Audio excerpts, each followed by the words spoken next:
क्या क्या बताना चाह रहे हैं? ये हमने झारखंड के क्या कहते हैं घाटशिला विधानसभा के उपचुनाव कि जब एक संभावनाएं बन गई कि यहाँ उपचुनाव होना है, तो उसी समय से ही भारतीय जनता पार्टी तैयारी में लग गई थी।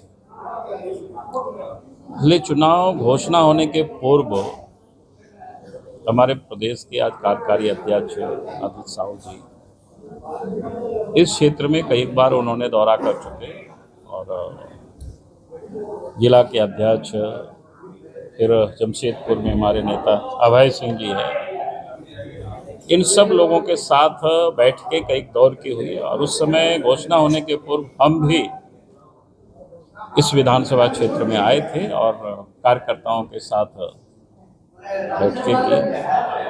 तो हम कह सकते हैं कि चुनाव के दृष्टिकोण से जो एक प्रकार से तैयारी होती है, तो चुनाव के पूर्व, घोषणा के पूर्व भी हम सब लोगों ने काफी खुट्टा खंबा जिसको कह सकते हैं गणना होता है, वो सब हम लोगों ने कर लिया था। और चुनाव घोषणा होते ही हमारे कार्यकर्ता जहां जिसको जो जिम्मेवारी मिले थे वो लोग सारे अपने अपने क्षेत्रों में काम पर लग गए। और आज हम ये कह सकते हैं कि घाटशिला विधानसभा क्षेत्र के हर पोलिंग बूथ तक, यानी गांव और टोला तक हमारे कार्यकर्ता पहुंचे और लोगों से मिले और वोट देने का भी बीजेपी के पक्ष में लोगों ने आग्रह भी किया। और साथ ही यानी इस विधानसभा क्षेत्र में 56 ऐसी पंचायत है, तो सभी पंचायतों में जनता और कार्यकर्ता के साथ, समर्थकों के साथ एक एक सम्मेलन भी संपन्न हो रहे, लगभग करीब करीब हमें लगता है हो गया। और अभी भी 6, 7, 8, 9 ये जो 4 दिन का समय बचा हुआ है, तो हमारे जो कार्यकर्ता है, चाहे महिला कार्यकर्ता है, पुरुष कार्यकर्ता है, घर घर अब लोगों से लोग संपर्क करेंगे इन 4 दिनों में। मैं ये कह सकता हूं कि जब घाटशिला क्षेत्र के हम सभी, हमारे संगठन के दृष्टिकोण से 7 मंडल है और 1/4 करीब पंचायतों में भी हम गए, तो मैंने एक चीज देखा कि झारखंड, ये घाटशिला विधानसभा क्षेत्र में जो विकास का जो काम हुआ, जब 2019 के पहले जब बीजेपी की सरकार थी, उसी कालखंड में चाहे सड़क हो या बिजली का हो, पुल का हो या पानी का हो, ये जो काम विकास का हुआ है तो उसी समय हुआ। बाद ही 6 वर्षों में हेमंत के राज्य में कोई कहीं देखता भी नहीं है। लोग भी इस बात के प्रश्न करते हैं कि भाई 6 वर्षों से तो कुछ काम नहीं हुआ है, ना अस्पतालों में डॉक्टर है, ना दवा है। बल्कि इन 6 वर्षों में हेमंत सोरेन की राज्य में, एनडीए अलायंस की राज्य में, झारखंड के साथ साथ घाटशिला को भी लोगों ने लूटने का काम किया। जितनी भी जो लघु खनिज है, जैसे बालू है, पत्थर है, लोहा है, ये सारे खनिजों का इलीगल तरीके से खूब लूट हुई। और सरकार के संरक्षण में यहां तक कि माफिया लोग एसपी और डीसी को बोल देते हैं कि मैं पकड़ना नहीं, कोई दिक्कत हो आपको तो सीएम हाउस से बात कर लेना।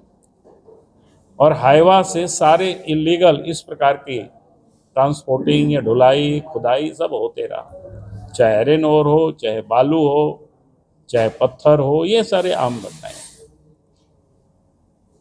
तो अब घाटशिला को एक प्रकार से हमने कहा कि लुटेरों से बचाना है। फिर भ्रष्टाचार है। मानो आज चाहे ब्लॉक हो, अंचल हो, बीडीओ हो, सीओ हो, थानेदार हो, या डिस्ट्रिक्ट में हो या अनुमंडल में, मानो लगता है कि सरकारी कर्मचारी और पदाधिकारी शायद वसूली के लिए ही यहाँ पदस्थापित है। ये किसी भी आप पब्लिक से पूछेंगे तो सब लोग यही बताएंगे। आज किसी को रसीद अगर ऑनलाइन भी कटाना होता है तो बिना कर्मचारी और बिना सीओ के परमिशन से ऑनलाइन होता ही नहीं, यानी उसके लिए पहले पैसा देना तब फिर ऑनलाइन होता है। तो ये भ्रष्टाचार लगता है कि सर चढ़ करके ये बोल रहा है। और ये सब उन भ्रष्टाचारियों को संरक्षण किसका है? हेमंत सोरेन जी का है। तभी इतना बेखौफ होकर के लोग भ्रष्टाचार कर रहे हैं। तो हमने कहा कि भाई इस घाटशिला विधानसभा को भ्रष्टाचारियों से भी बचाना है। फिर घुसपैठ बड़ी तादाद में इस क्षेत्र में हो रहा है। पिछले दिनों आप सबको ध्यान में है, अखबारों में भी छपा बड़ी प्रमुखता से। इसी घाटशिला प्रखंड के ऐसी विधानसभा में कोई एक हेदल जोड़ी पंचायत है, कल हम गए थे वहां पर, सम्मेलन था हमारी, तो लोगों ने वहां बताया, अखबारों में भी छापा है पहले, 174 मुस्लिम महिलाएं जो उस पंचायत में उनकी आबादी भी नहीं, उनको मैया सम्मान योजना का पैसा मिल रहा था 2500 रुपया। अखबारों में छापा, लोगों को जानकारी मिली तो उनका नाम तो लोगों ने काटा, लेकिन आगे जांच नहीं हुई। खाली इतना ही हुआ कि लोगों ने बताया कि नहीं, कोई किशनगंज और कोई पश्चिम बंगाल। लेकिन वास्तव में अगर उसकी जांच होगी तो मैं दावे के साथ कह सकता हूं सबके सब बांग्लादेशी होंगे, क्योंकि बांग्लादेशी घुसपैठ करते हैं, पहले बंगाल को आते हैं, फिर बिहार को आते हैं, झारखंड को आते हैं, फिर धीरे धीरे आगे बढ़ते हैं। तो ये प्रमाण है। उससे पहले भी आप सबने देखा होगा, अखबारों में छापा, आप ही सब लोगों ने इसको उजागर भी किए। हमारे लोग तो बाद में हम लोगों ने आवाज उठाए। चकुलिया तरफ में तीसरा जो मैं आपको उदाहरण कह रहा हूं, घाटशिला विधानसभा की 2019 में जो यहां मतदाता थे और 2024 में, इन 5 वर्षों में जो वृद्धि दरें जो दर्ज हुई, टोटल जो वृद्धि दर है 2019 और 24 के बीच में, वो है कितना? 5%। लेकिन अगर उसको हम थोड़ी सी अलग करते हैं मजहब के हिसाब से, तो मुसलमानों की वृद्धि दर है वो 19.4%। अगर हम मुसलमान को अलग करके गैर मुसलमान की वृद्धि दर को देखते हैं तो मात्र वो 3% है। मैं कहता हूं कि भाई ये कोई ऑर्गेनिक इतना बड़े असंतुलन नहीं हो सकता है। तो ये जानबूझ करके एक सुनियोजित तरीके से लोगों को बसाया जा रहा है। क्योंकि आप देखे होंगे, जब कभी भी हम लोग आवाज उठाते हैं तो वो लोग आए से बाएं बोलने लगते हैं। तो अगर इसी रफ्तार से ये सारे आबादियां बढ़ती रही तो आने वाला समय डेमोग्राफी के साथ साथ डेमोक्रेसी पर भी ये संकट होगा। तो हमने कहा कि भाई इस क्षेत्र को भी घुसपैठियों से हमें बचाना जरूरी है।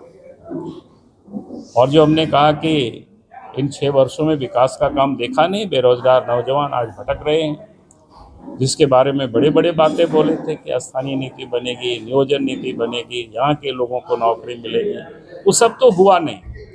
जितनी भी इन्होंने नीतियाँ बनाए, जबकि बड़े बड़े माफियाओं को दारू दुकान कैसे मिले, उसकी नीतियाँ बनी, क्योंकि यहाँ के कोई भी आदिवासी मूलवासी नहीं ले सकता वो दुकान, क्योंकि नीति वैसे है, उतनी संपन्न, उतनी पैसा है नहीं लोगों के पास।